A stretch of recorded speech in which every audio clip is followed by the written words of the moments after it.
ತಂದೆ ತಲೆ ತಗ್ಗಿಸುವ ಕೆಲಸ ಮಾಡಿಲ್ಲ, ತಲೆ ಎತ್ತಿ ನಿಲ್ತಕ್ಕಂಥ ಗೌರವದ ಬದುಕನ್ನು ಮಾಡಿದ್ದಾರೆ. ನೀವು ಅವರ ಮಕ್ಕಳಾಗಿ ಹಾಗೆ ಬಾಳಬೇಕು ಅಂತ ನಿಮ್ಗೆ ಆಶೀರ್ವಾದ ಮಾಡಿ. ನನ್ನ ಮಕ್ಕಳಿಗೆ ನಾನು ಅದನ್ನೇ ಹೇಳ್ತೇನೆ. ತಲೆ ಯಾವಾಗ ವಾಲುತ್ತೆ? ನಾನು ಸತ್ತೋದಾಗ ತಲೆ ನನ್ನ ಕಂಟ್ರೋಲ್ ಹಿಡಿದಲ್ಲ ವಾಲುತ್ತೆ. ಬದುಕಿರುವವರೆಗೆ ತಲೆ ವಾಲಬಾರ್ದು, ತಲೆ ತಗ್ಗಿಸಬಾರ್ದು. ನನ್ನ ಮಕ್ಕಳಿಗೆ ಅಷ್ಟನ್ನೇ ನಾನು ಹೇಳೋದು. ನಿಮಗೆ ಕೀರ್ತಿಯನ್ನು ಬಿಟ್ಟು ಹೋಗಿದ್ದಾರೆ. ಒಡವೆ ಮಾಡಿಟ್ಟಿದ್ರೆ, ಬೆಂಗಳೂರೆಲ್ಲ ಸೈಟ್ ಮಾಡಿಟ್ಟಿದ್ರೆ ನೀವು ಜಗಳ ಮಾಡಿಕೊಡ್ತಿದ್ರೆ ನೀವು ಒಟ್ಟಿಗಿರ್ತಿರ್ಲಿಲ್ಲ. ನನಗೇನು ಬೇಕು, ನಿನಗೇನು ಬೇಕು ಅಂತ. ಅವ್ರು ಏನೂ ಮಾಡದೇ ಇರೋದ್ರಿಂದ ನೀವೆಲ್ಲ ಒಟ್ಟಿಗೆ ಇದ್ದೀರಿ. ಈಗೆಲ್ಲ ಮಾಡಿದವ್ರ ಮನೆಗಳದ ಹಣೆ ಬರ ನೋಡ್ತಾ ಇದ್ದೀವಲ್ಲ. ಹಾಗೆ ಬದುಕಬೇಕಾ, ಹೀಗೆ ಸಾಯ್ಬೇಕಾ? ನಾನು ಹೇಳ್ತೇನೆ, ಈ ರೀತಿಯ ಮರಣ ಹುಟ್ಟಿದ ಮೇಲೆ ಸಾಯಲೇಬೇಕಲ್ಲ. ಏನು ನಾವೇನು ಶಾಶ್ವತವಾಗಿ ಇರೋದಿಲ್ವಲ್ಲ.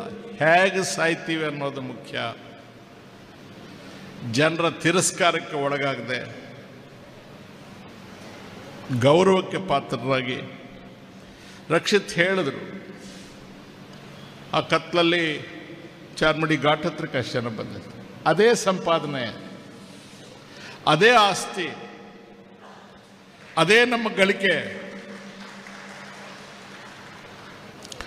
ಆ ಕಾರಣಕ್ಕಾಗಿ ನನಗೆ ಇದೆಲ್ಲ ಗೊತ್ತಿರಲಿಲ್ಲ. ಆದರೆ ನನ್ನ ನಂಬಿಕೆ ಆ ವಸಂತ ಬಂಗೇರ ಈ ಥರದವನೇ, ಹೀಗೇ ಆಗಿರುತ್ತೆ. ಹಾಗಾಗಿ ನಾನು ಇಲ್ಲಿಗೆ ಬಂದು, ನಾನು ಹೇಳಿದ್ನಲ್ಲ, 1 ವರ್ಷ ಆಗಿದೆ ನಾನು ಮೌನ, ಬಾಯಿ ಬಿಟ್ಟಿಲ್ಲ, ಮೈಕ್ ಮುಂದೆ ನಿಂತಿಲ್ಲ. ಯಾರು ಬಂದರೂ ನಾನು ಮುಖ ಕೂಡ ಕೊಟ್ಟು ಮಾತಾಡಿಲ್ಲ. ಇವತ್ತು ವಸಂತ್ ನನ್ನ ಎಬ್ಬಿಸಿ ಕರ್ಕೊಂಡು ಬಂದು ಮೈಕ್ ಮುಂದೆ ನಿಲ್ಲಿಸಿದ್ದಾರೆ. ನಾನಿನ್ನು ಹೆಚ್ಚು ಹೊತ್ತು ಅನಗತ್ಯವಾಗಿ ಮಾತನಾಡಿ ನಿಮಗೂ ಬೇಸರ ಉಂಟು ಮಾಡೋದಿಲ್ಲ.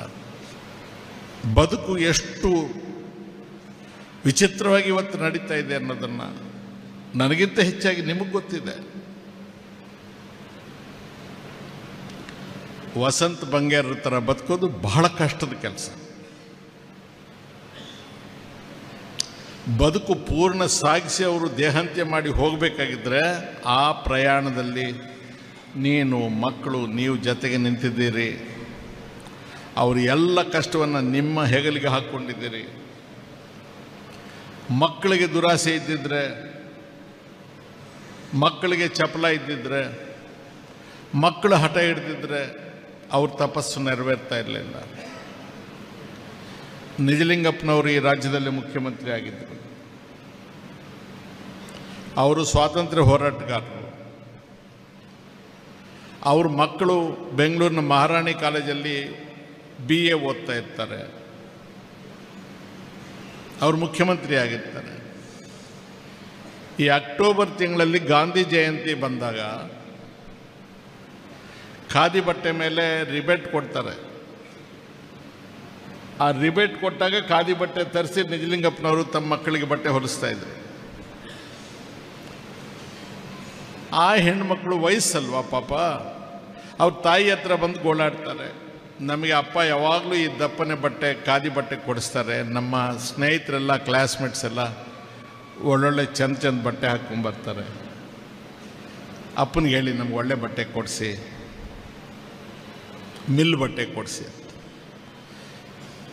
ಅವರು ಓದಿರೋದಿಲ್ಲ. ನಿಜಲಿಂಗಪ್ಪನವರ ಶ್ರೀಮತಿ ಅವರು, ಮುರಿಗಮ್ಮನವರು, ಅವರು ಮುಖ್ಯಮಂತ್ರಿಗಳಿಗೆ ಊಟ ಬಡಿಸುವಾಗ ಗಂಡನಿಗೆ ಹೇಳ್ತಾರೆ, ಆ ಮಕ್ಕಳೇನೋ ಬಟ್ಟೆ ಕೇಳ್ತಾವ್ರಿ, ಆ ಮಕ್ಕಳಿಗೆ ಬಟ್ಟೆ ಕೊಡಿಸಿ ಅಂದರೆ ನಿಜಲಿಂಗಪ್ಪನವ್ರು ಹೇಳ್ತಾರೆ, ಮಕ್ಕಳು ಕೇಳ್ತಾರೆ, ನೀನು ಊಟ ಬಡಿಸೋವಾಗ ಇದನ್ನು ನನಗೆ ಹೇಳ್ತೀಯ. ಈಗ ನಾನು ಊಟ ತಿನ್ನಬೇಕಾ ಬಿಟ್ಬಿಡ್ಬೇಕಾ? ಮಿಲ್ ಬಟ್ಟೆ ತರಬೇಕಾದ್ರೆ ದುಡ್ಡು ಬೇಕಮ್ಮ, ಎಲ್ಲಿದೆ ದುಡ್ಡು? ಖಾದಿ ಬಟ್ಟೆ ಅಂದರೆ ರಿಯಾಯಿತಿ ಕೊಡ್ತಾರೆ ಅಂತ ಹೇಳ್ತಾರೆ ನಿಜಲಿಂಗಪ್ಪನವರು. ಹಾಗೆ ಬದುಕಬೇಕು. ಅವರು ನಮಗೆ ಮಾರ್ಗದರ್ಶನ. ಗೊತ್ತಿದೆ, ಕೆಟ್ಟು ಹಾಳಾಗೋಗಿದೆ, ಗೊತ್ತಿದೆ ನಮಗೆ. ಇನ್ನಿಷ್ಟು ಕೆಡಲಿ ನಾವು ಅದಿರಾಗೋದು ಇಲ್ಲ. ನಮಗೆ ಅಂಥವರೇ ಮಾರ್ಗದರ್ಶನ. ದೇವರಾಜರಸರೇ ನಮಗೆ ಮಾರ್ಗದರ್ಶನ, ವಸಂತ ಬಂಗೇರೇ ನಮಗೆ ಮಾರ್ಗದರ್ಶನ.